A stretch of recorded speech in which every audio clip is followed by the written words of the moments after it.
Namaku Bram.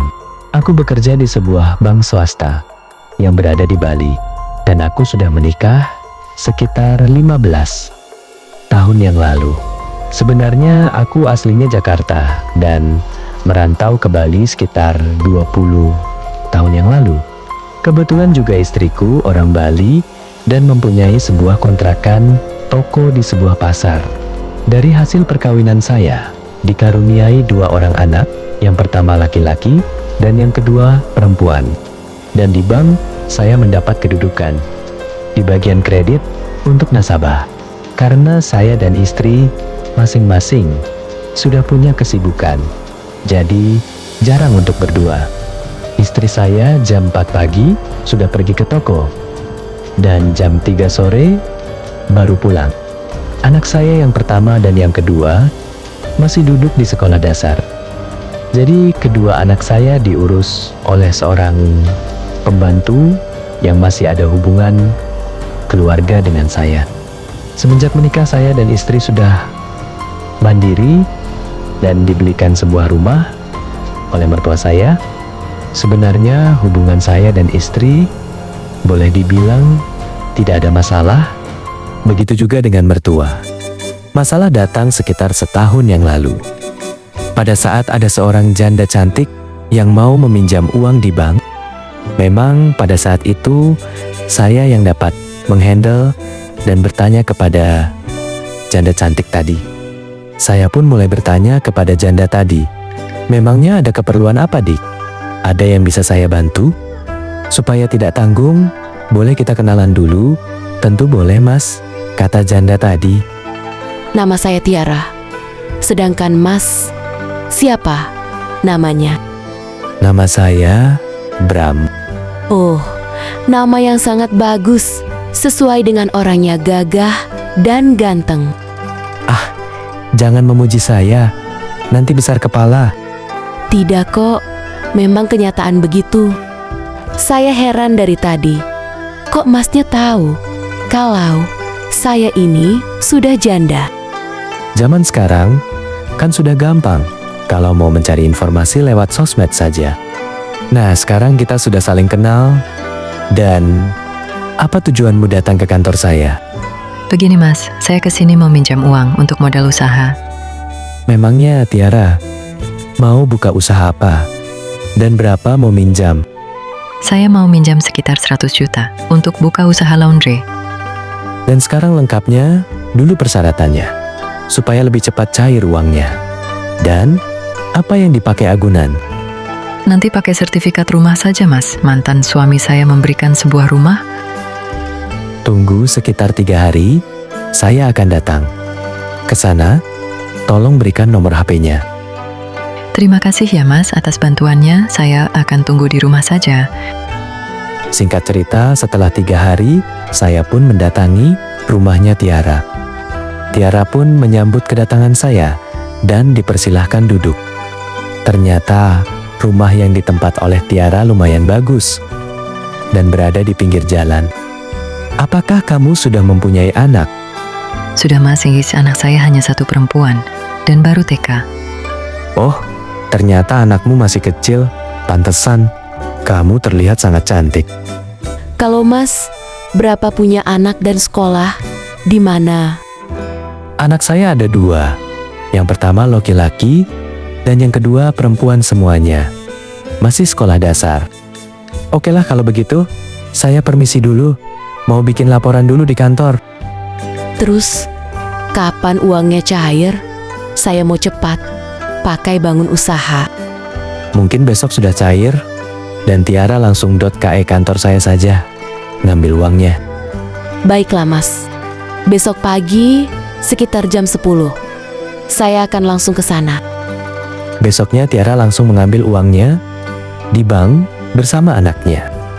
Awal bulan dia sangat lancar membayar angsuran dan selalu tepat waktu. Dan setelah kurang lebih 10 bulan berjalan, masalah pun muncul dan pembayaran selalu mundur. Supaya tidak ketahuan sama atasan dan terlihat lancar, terpaksa gaji saya yang dipakai dulu. Karena seringnya terlambat membayar, saya pun menghubungi Tiara. Takutnya nanti kalau tahu istri saya membayar, angsurannya urusannya bisa panjang. Karena dia cemburuan, dan tiba-tiba Tiara menelepon saya pas waktu tengah malam dan saya sedang tidur bersama istri. Dan deringan telepon tengah malam itulah tanda kehancuran rumah tangga saya. Dan istri saya bertanya, "Siapa yang menelepon tengah malam, Mas?" "Itu nasabah Bapak." Dan mungkin juga bisa salah sambung. Kalau begitu, tidak usah diangkat, Mas. Mari kita istirahat. "Baiklah Bu, Bapak juga mau istirahat dulu. Hari juga masih gelap gulita." Tanpa sepengetahuan istri, keesokan harinya, kebetulan hari Minggu, saya pun mendatangi rumah Tiara. Dan saya berhasil menemui Tiara di rumahnya sambil menanyakan apa sebenar yang terjadi. Maaf ya Mas Bram, akhir bulan ini saya agak terlambat membayar kreditnya. Memang itulah yang saya ingin tanyakan.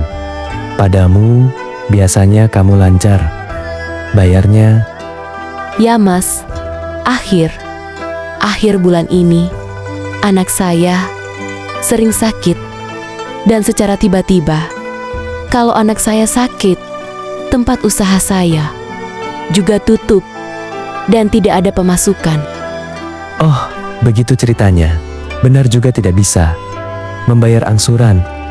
Tapi sudah 3 bulan ini, gaji saya yang dipakai untuk nalangin supaya lancar bayarnya.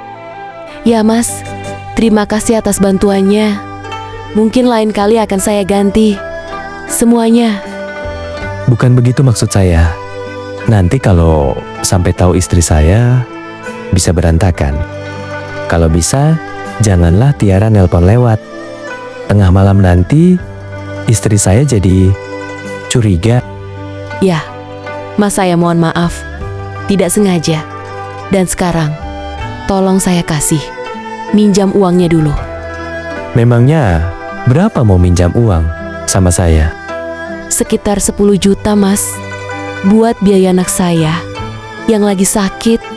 Nanti sekalian mau saya kembalikan semuanya. Oh, saya tidak punya uang cash sebanyak itu. Biar saya transfer nanti sampai di kantor. Percayalah Mas, saya hanya pinjam sebentar saja. Nanti Mas akan dapat imbalan yang setimpal dari saya. Memang dasar wanita pandai sekali melayu. Aku jadi serba salah, di buahnya tidak. Ditolongin, kasihan juga dia. Dan sampai di kantor saya pun mentransfer sesuai uang yang diingini oleh Tiara, yaitu sebesar 10 juta. Padahal uang itu setengahnya milik istri saya untuk modal berjualan di pasar.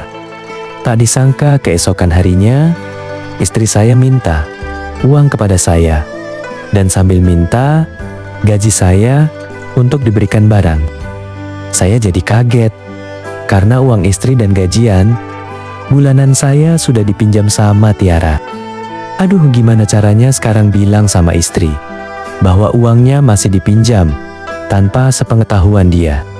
Aku pun pura-pura lupa menarik uangnya di bank. Sesampainya di rumah, istri saya lagi bertanya, "Kok tumben lambat begitu nariknya? Biasanya kan cepat, Pak."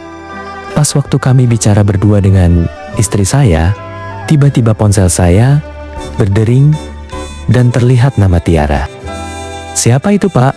Angkat saja teleponnya, biar Ibu tahu siapa yang menelepon." Akhirnya saya pun menerima teleponnya dengan hati yang tidak karuan. Dan istri saya melihat wajah perempuan. Dan istri saya seketika mengecek buku tabungan dan data transaksi ke bank. Dan didapatlah transferan atas nama Tiara dengan nominal lebih dari 10 juta. Termasuk gaji selama 3 bulan. Sampai di rumah istri saya langsung berkata, "Oh, selama ini uangnya Bapak kasih Kak perempuan yang bernama Tiara." "Tidaklah Bu, dia hanyalah mau minjam sebentar dan ia juga merupakan nasabah di kantor Bapak kerja," Dan juga Bapak sangat kasihan melihatnya. Karena dia seorang janda dan anaknya lagi sakit. Itu sudah biasa, Pak. Kasihan dulu lama-lama. Jadinya semakin dekat, lebih dari kata kasihan. Ibu tidak melarang Bapak kasihan sama orang, tetapi jangan sampai keluarga yang jadi korbannya. Sekarang Bapak minta maaf sama Ibu, baru sekarang Bapak berpikir bahwa itu salah dan merugikan keluarga. Kali ini Ibu maafkan Bapak, tapi kalau lagi berbuat seperti ini, lebih baik kita berpisah saja.